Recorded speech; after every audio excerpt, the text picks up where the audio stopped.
Imagine looking at like a high-resolution satellite image of the Earth at night.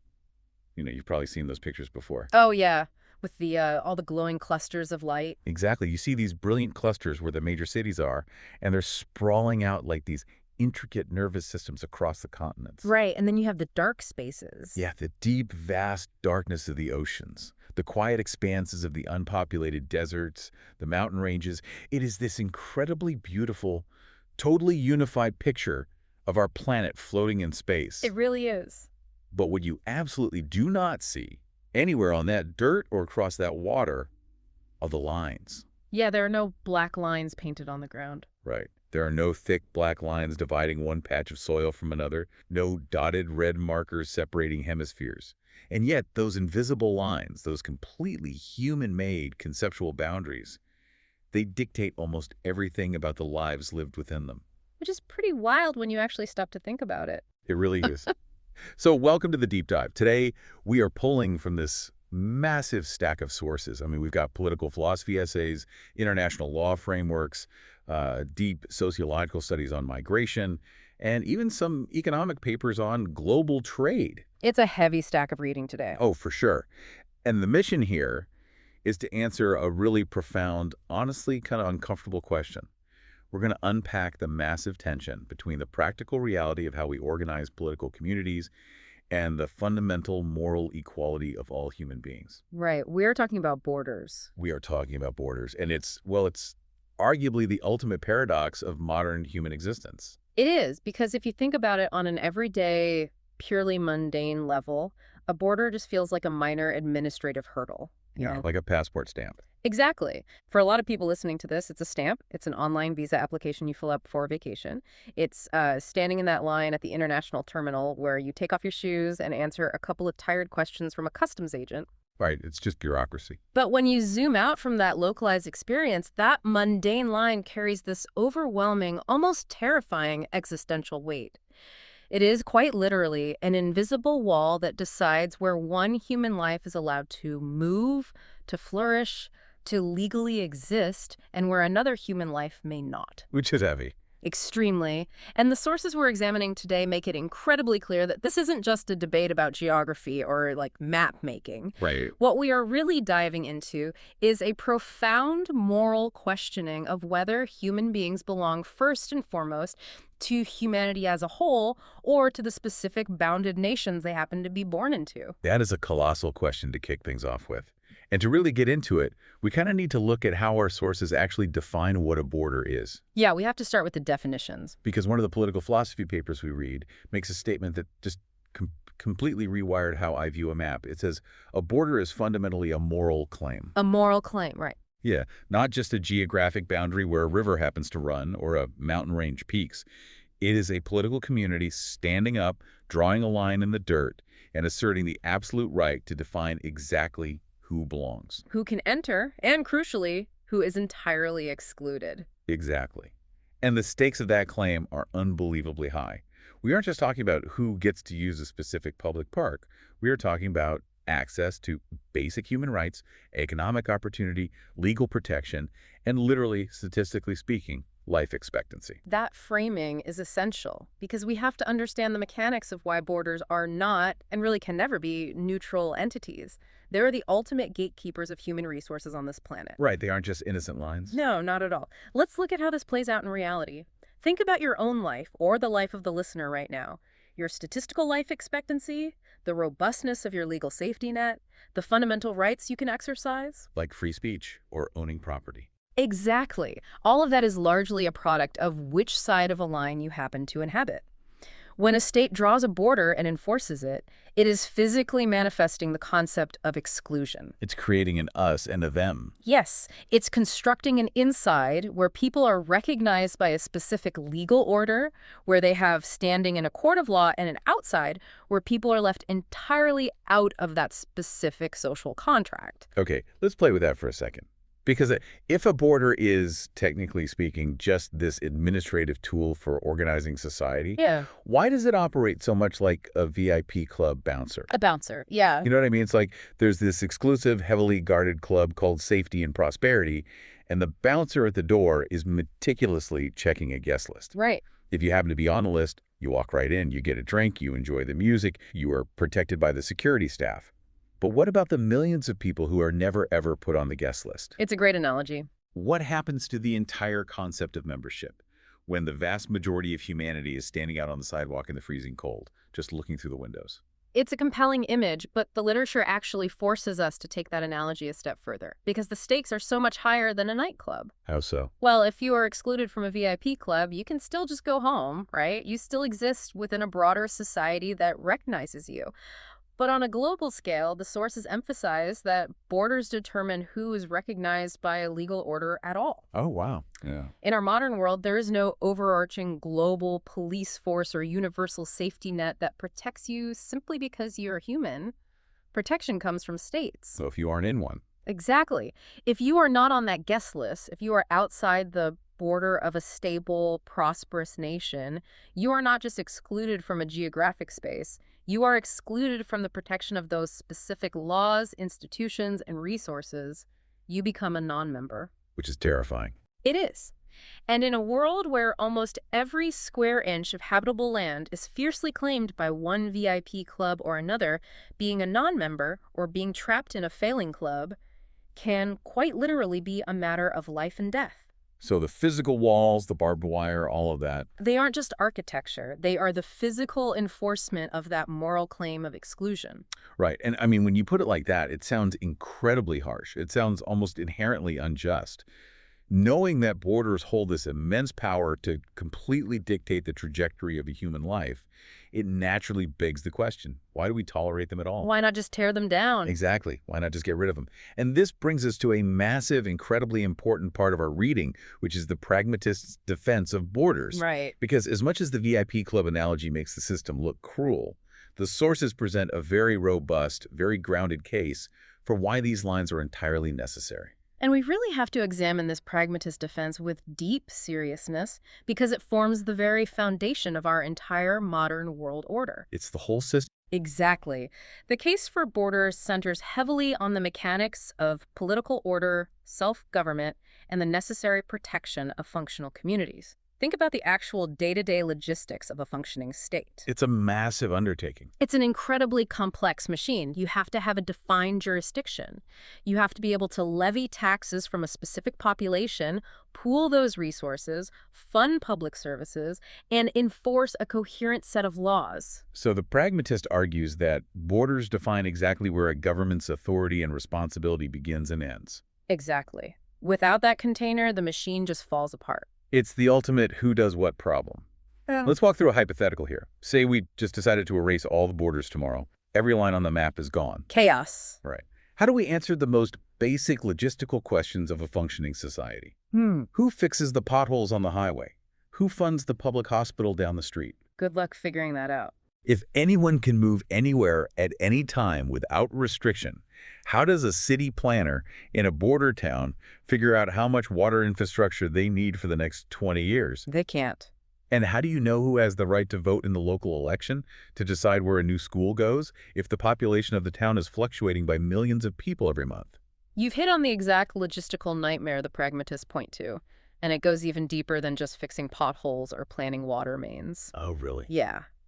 One of the political philosophy texts we reviewed heavily emphasizes this vital concept of democratic accountability. Okay, unpack that. Well, for a democracy to actually function, for leaders to be held genuinely responsible by the people, you have to have a clearly defined group of the people. A social contract requires parties to the contract. Precisely. If the boundaries of the political community are completely fluid, porous, and undefined, how do you hold a government accountable? How do you build a shared civic life? That makes a lot of sense. The argument is that when you know who belongs to the community, you invest in it differently. You are willing to pay your taxes, you participate in local institutions, you serve on juries. Because you know you are part of a bounded reciprocal system. Your contributions benefit your community, and their contributions benefit you. Exactly. It makes me think about, like, the last time you locked your front door at night. I want the listener to really picture this. You didn't turn the deadbolt because you harbor this deep, burning hatred for every single person walking on the street outside. Right, you aren't locking them out of malice. No, you locked it because you have a profound, specific duty to protect the people inside that house. You are responsible for them in a way you aren't responsible for a stranger. Yeah. But, and here's the pushback, at what scale does that logic break down? That's the million-dollar question. Can we apply the logic of a front door to a nation of 330 million people? Are we saying that to build a beautiful house, we literally have to build a fence? Otherwise, no one will know the lawn. Is it the same mechanism? That's a fascinating comparison, and the literature is actually somewhat split on it. The pragmatists would say yes, the underlying mechanism is absolutely similar. The house is the nation, and the family is the citizenry. So you lock the door to secure the resources. Exactly. You Yeah. secure the border to ensure the safety and the resources of the people you have a direct social contract with. But a cosmopolitan philosopher would push back fiercely on that analogy. What would they say? They'd argue that a front door exists within a neighborhood, right? Hmm. Which is governed by a city, which is governed by a state, complete with police forces and social services to help the people outside your house. Oh, wow. Yeah. A national border, however, exists in an international system that is largely anarchic. There's no global police force or global welfare system to ensure the people locked outside the nation are okay. That is a huge distinction, a really important nuance. It is. But just to finish the pragmatist thought, the sources also make a crucial point that borders aren't just tools for wealthy, powerful nations to protect their resources. Smaller, more vulnerable communities absolutely rely on borders for survival, too. Imagine a small indigenous population, or a nation with a highly unique language and cultural heritage, situated right next to a massive, globalized superpower. They get swallowed whole. Exactly. For that smaller group, a border is their primary tool for collective survival. It allows them to maintain jurisdiction over their lands and preserve their identity against the overwhelming forces of cultural imperialism or economic domination. In that context, a border isn't a weapon of exclusion, it's a shield of preservation. Exactly. Okay, I hear that. It's a really important nuance. It's not just rich country keeping poor people out. It can also be vulnerable population protecting its sovereignty. But even acknowledging all of that, even accepting that borders are the essential scaffolding of a functioning democratic society, we're eventually forced to confront the dark side of that exact same architecture. We really are. Because if we are building a secure house to protect the people inside, we have to talk about what happens to the people who are born completely outside the fence. And this leads us to the core moral critique of borders found in our sources. And this is where the philosophy gets deeply uncomfortable, because it forces us to look at the randomness of our own lives. The cosmic lottery. Yes. The primary critique of borders focuses on this unavoidable concept of birth as destiny. It zeroes in on the sheer, terrifying randomness of the cosmic lottery. The accident of your birth, the specific, unchosen geographic coordinate where you took your first breath, dictates your physical safety, your potential lifetime income, your access to education, and your basic human rights. The sociologists in our sources call this inherited moral inequality. Inherited moral inequality. Let's really pause and unpack the mechanics of that phrase. Because we are so used to thinking about inequality in terms of things we do, right? Like how hard we work, the choices we make. A meritocracy. Exactly. Okay. But this is inequality dictated before you even have a choice. Let's trace a hypothetical to make this real. Imagine two children born on the exact same day, at the exact same minute. Okay. One is born in a hospital in El Paso, Texas, and the other is born in a hospital just a few miles away in Ciudad Juarez, Mexico. Or pick any two border cities globally where there's a stark economic divide. As these two kids grow up, step by step, their paths diverge wildly. Precisely. Let's trace that divergence because it's stark. Right. The first child, simply by virtue of being born north of that invisible line, automatically inherits a massive suite of legal rights. Just hand it to them. Yes, they have the right to freely travel across 50 states, access to federally backed student loans, protection under a specific constitutional framework, and the ability to work in one of the largest economies in the world without fear of deportation. And the second child. The second child, born just a few miles south, inherits an entirely different legal reality. Their mobility is severely restricted by passport power. Their local economy might be drastically different. If they want to access the opportunities located just 3 miles north of where they were born, they have to navigate a labyrinthine, often decades-long legal immigration system. Or they have to risk their life crossing outside of that system. And the profoundly unfair part, as the philosophers point out, is that neither child did absolutely anything to earn their starting position. Neither of them played the game.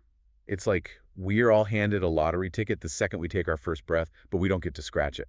Right. The ticket just tells us immediately if our basic human rights are a given or if you're going to have to fight tooth and nail just to survive. When you look at it through that lens, the fundamental unfairness of the global system is staggering. And the sources draw this incredibly sharp, vital contrast between how a border operates depending on where you are standing. Oh, yeah.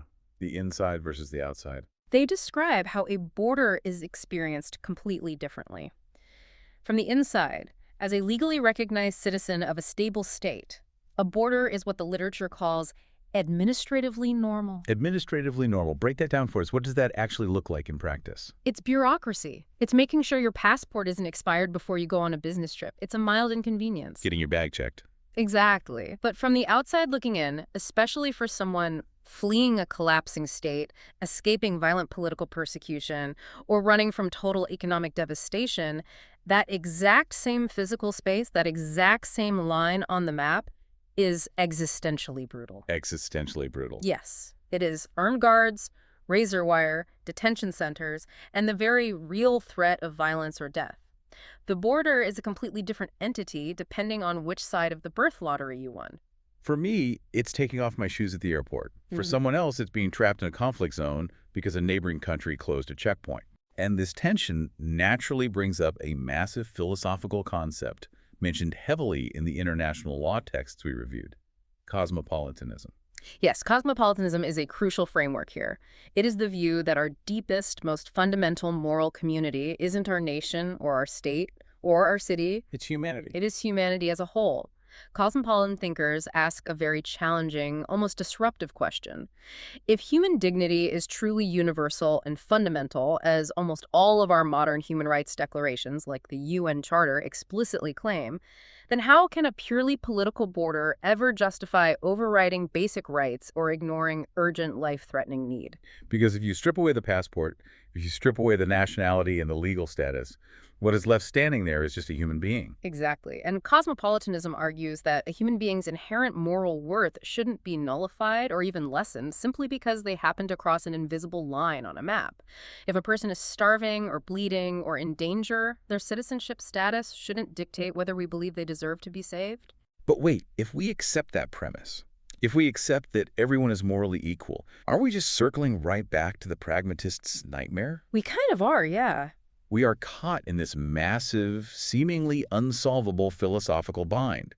On one hand, we absolutely need the political order. We need the potholes fixed. We need democratic accountability to prevent tyranny. We need the scaffolding of a functional society. Right. But on the other hand, that very order, as it stands right now, relies on this incredibly unfair, existentially brutal birth lottery that completely violates our deepest stated values of human equality. It's a huge contradiction. So how do societies attempt to bridge this gap? Is there actually a way to belong to a local community while still honoring the global one? That is the exact tightrope the literature tries to walk, which brings us to the concept of reimagining belonging, and specifically the idea of global citizenship. Okay, global citizenship. Now, global citizenship is a fascinating concept because it is very often misunderstood or, dismissed as entirely utopian. It doesn't necessarily mean we all hold hands, abolish every single government tomorrow, and form one giant, borderless global superstate. The political scientists are way more grounded than that. Much more pragmatic. At its core, global citizenship means seeing oneself as morally responsible to humans everywhere, regardless of what passport they hold. It demands an expanded political imagination. It challenges us to look beyond the rigid constraints of the nation-state when we are calculating what is just and what is fair. But practically speaking, how does that actually operate? The sources distinguish between a strong form and a weak form of this idea, right? Right. How do these forms actually change policy? Let's look at the mechanics. The strong form of global citizenship argues for drastically less restrictive borders on a global scale. Like tearing down the walls. Yes, it pushes for a world where human movement is much, much freer, operating on the foundational principle that freedom of movement should be a basic human right, akin to freedom of speech. Wow. It envisions a world more like the Schengen zone in Europe, but applied globally, where sovereignty exists but mobility is vast. The weak form, on the other hand, acknowledges that hard borders might still need to remain for all those logistical reasons we discussed earlier: order, jurisdiction, taxation. Yeah, but with a catch. Crucially, it insists that our moral concern cannot stop at those physical borders. Meaning what, exactly? Like, if a government adopts the weak form, how does it practically weigh the moral concern of a non-citizen against the tax dollars of a citizen? It means that a state's policy decisions must actively factor in the well-being of outsiders. For example, if a wealthy nation is deciding on an environmental policy or an international trade subsidy, the weak form of global citizenship demands that they don't just ask, will this make our citizens richer? They also have to ask the global question. Yes. They have to ask, will this subsidy completely devastate the agricultural economy of a developing nation across the globe? Just because a physical wall exists doesn't mean a nation's empathy or its duty to avoid causing harm should hit a brick wall too. And the sources specifically talk about planetary responsibility in this context. And I think this is where the theory turns into inescapable reality for a lot of people. How do you mean? Because if you look at the absolute biggest existential threats we face right now as a species, climate change, global pandemics, the rapid development of artificial intelligence, the fragility of global supply chains, none of these phenomena care even a tiny bit about our borders. They are inherently borderless problems. Completely. A massive carbon emission from a factory in one hemisphere definitively alters the climate and the sea levels in another hemisphere. A novel virus doesn't stop at a military checkpoint to show a visa. It boards a plane and is on the other side of the world in 12 hours. Exactly. A piece of AI malware developed in one country can crash the banking system of a country 5,000 miles away in milliseconds. We are already, in a very literal, practical sense, forced into a state of de facto global citizenship, whether our outdated political structures are ready for it or not. That is a vital observation.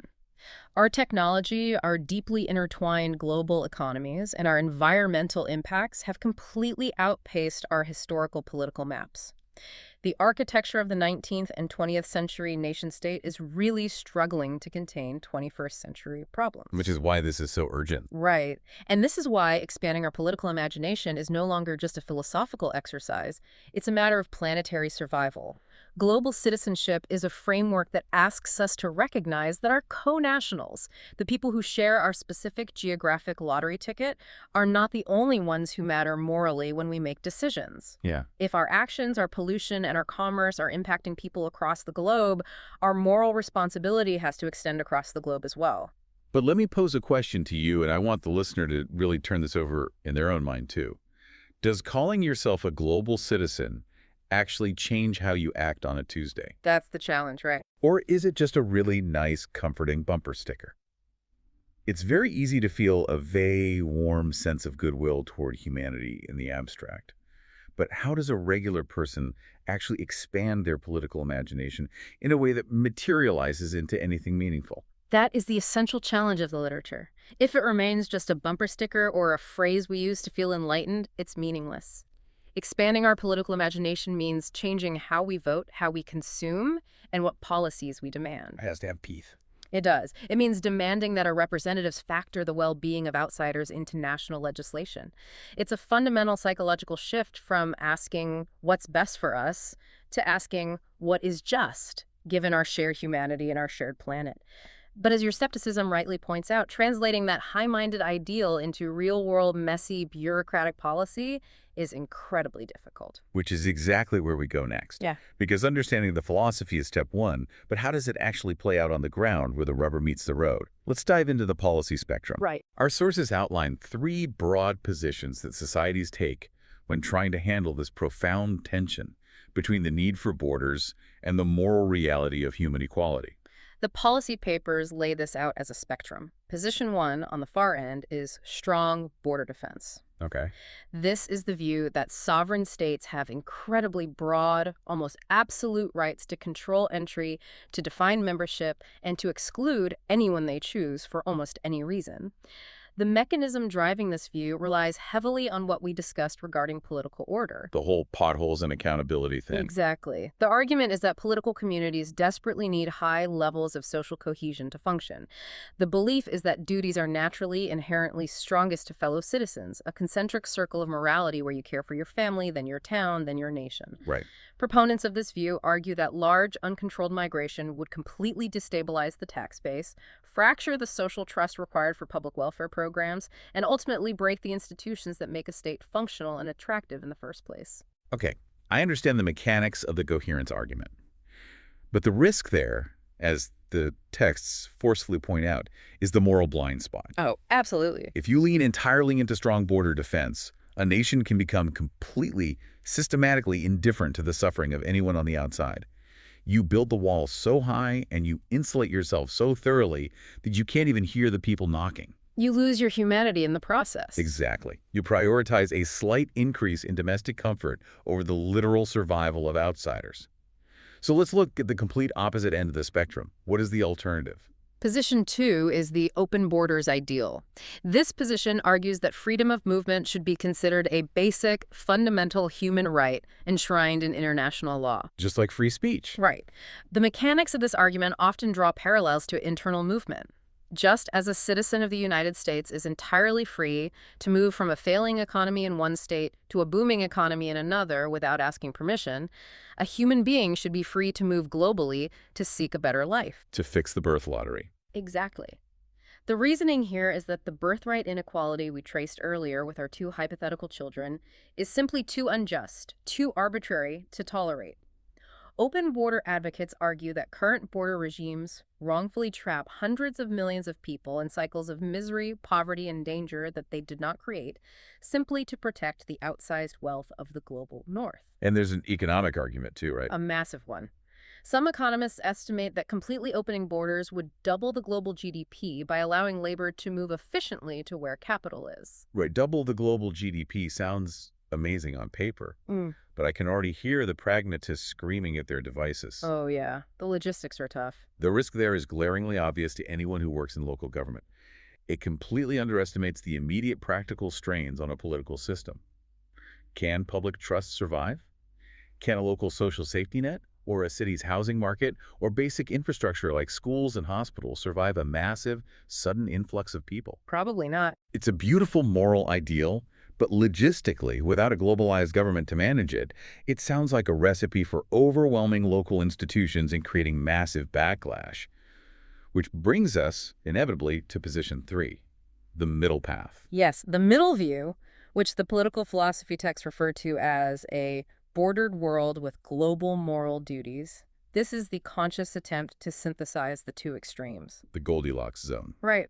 It acknowledges the pragmatic reality that borders will likely exist for the foreseeable future to manage logistics and democracy, but it makes a massive defining caveat. A border's moral legitimacy depends entirely on how it is used. Okay, let's spend some real time on this because this feels like where the actual achievable real-world solutions might live. Yeah. What does the mechanism of a bordered world with global moral duties actually look like in practice?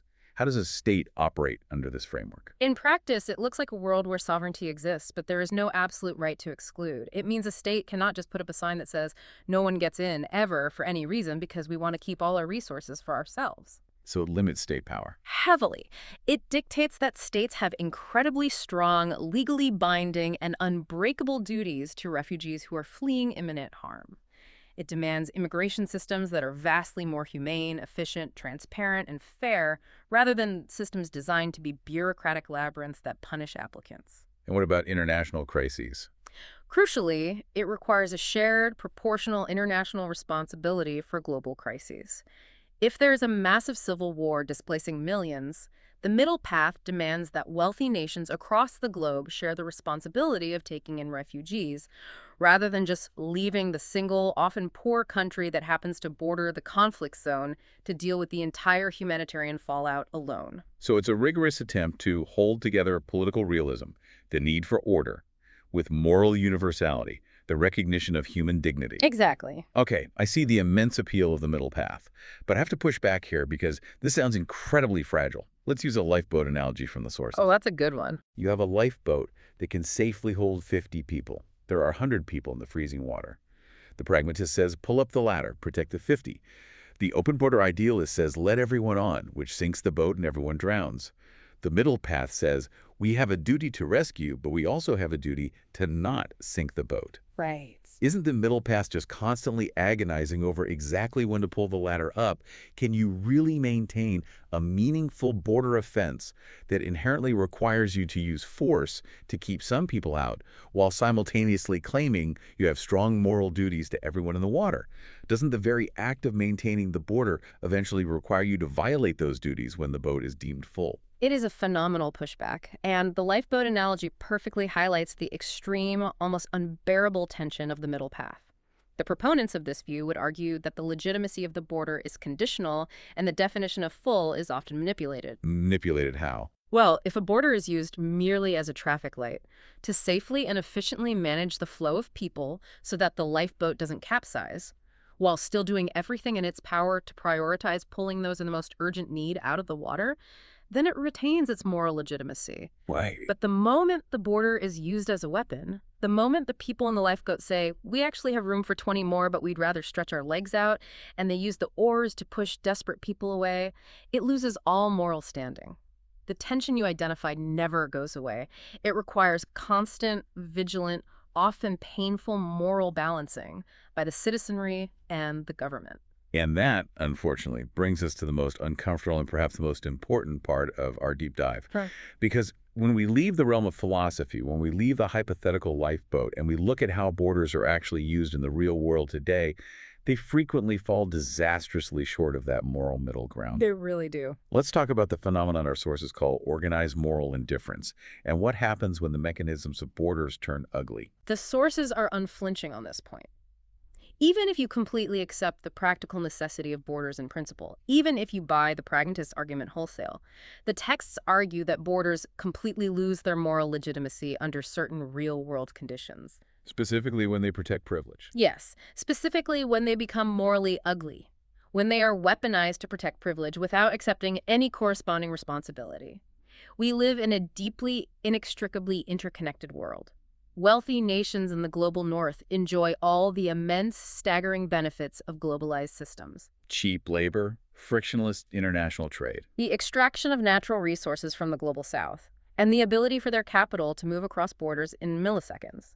But then, those same nations frequently use militarized borders to aggressively exclude the very human beings who are economically displaced, exploited, or environmentally harmed by those exact same global systems. It's the ultimate systemic hypocrisy. Capital is granted an open border, but labor is trapped behind a wall. To go back to the idea of a community, it's like building a massive, technologically advanced fortress, actively siphoning all the water from the river outside to fill your moat, power your factories, and water your gardens. Right. And then locking the heavy iron gates when the people downstream come asking for a single drink because their river is now dry. At what point does the pragmatist defense of protecting our community's institutions just become blatant, violent hoarding of global resources? That is exactly the dynamic the sociological texts are pointing to. The line between managing a community and hoarding resources is frequently crossed. And it goes further than just economics. Borders lose their legitimacy when they are used to actively deny urgent humanitarian need. Like turning away refugees. Yes. When a wealthy, capable nation turns away people who are in absolute, verifiable mortal danger, when they push boats back into the sea or force asylum seekers back into conflict zones without any serious existential justification regarding the state's capacity to survive, the border is no longer protecting the state. It is just inflicting cruelty. It's preserving a hierarchy. Exactly. Borders turn ugly when they are used to preserve a grossly unfair global, racial, or economic hierarchy, essentially weaponizing complex legal systems to permanently insulate the wealthy and safe from the poor and desperate.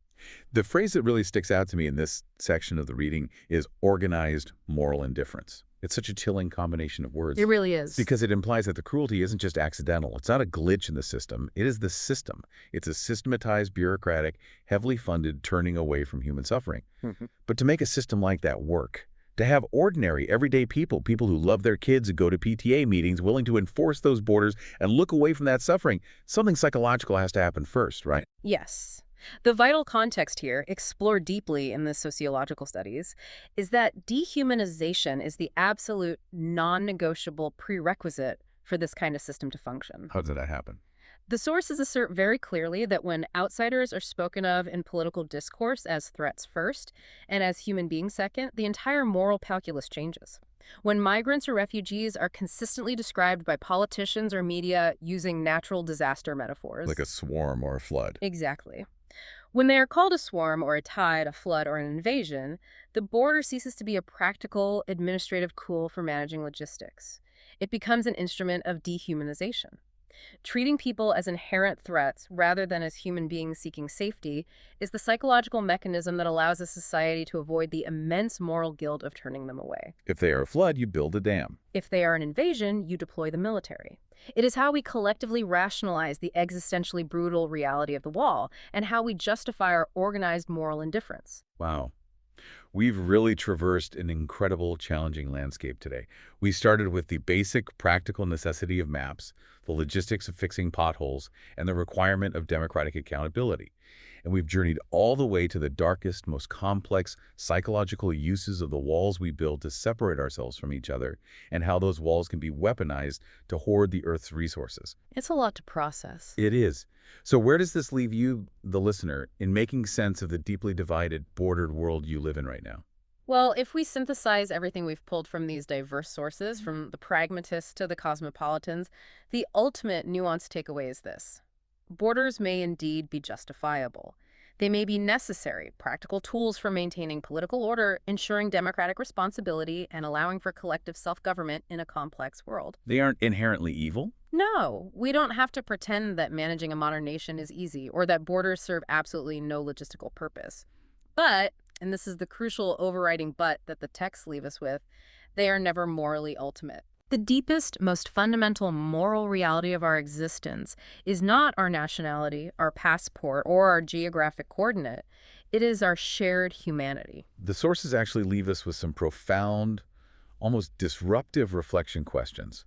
And I want to pose them directly to you, the listener, as we wrap up. I want you to really think about these as you go about your day. They are good questions. First, take the concept of the birth lottery seriously.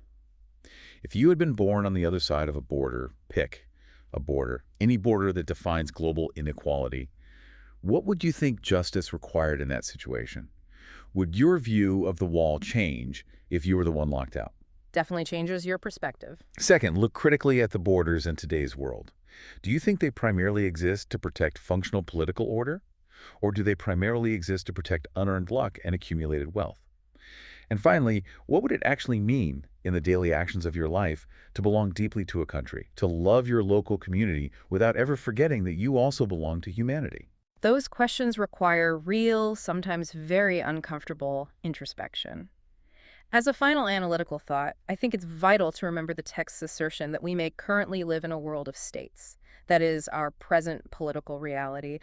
But we must absolutely refuse to think with the morality of walls. The morality of walls. If borders must exist in our world to maintain order, our ongoing moral imperative is to ensure they are strictly limited, that they are fundamentally humane, and that they remain constantly open to urgent human need. The tools of the state must serve humanity, not the other way around. I love that phrase from the text, the morality of walls. It perfectly paints a picture of a closed-off, fearful mind. And it makes me think about where we're heading next as a species. Where's that? Well, we talked earlier about how climate change, globalized technology, and international trade are planetary realities that completely ignore our physical borders.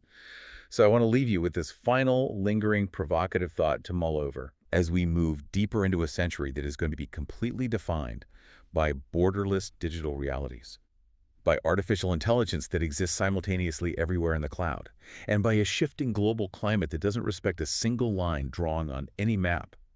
Will the borders of the future even be physical? Oh, wow. Or are we already, right now, quietly building new invisible borders, digital firewalls, algorithmic exclusion zones, biometric checkpoints, and intricate economic walls that will require an entirely new definition of what it means to be a global citizen? Think back to that beautiful satellite image of the Earth at night. The physical lines aren't there. But maybe, just maybe, the lights themselves are becoming the new walls. Thanks for taking this deep dive with us. Keep questioning the lines.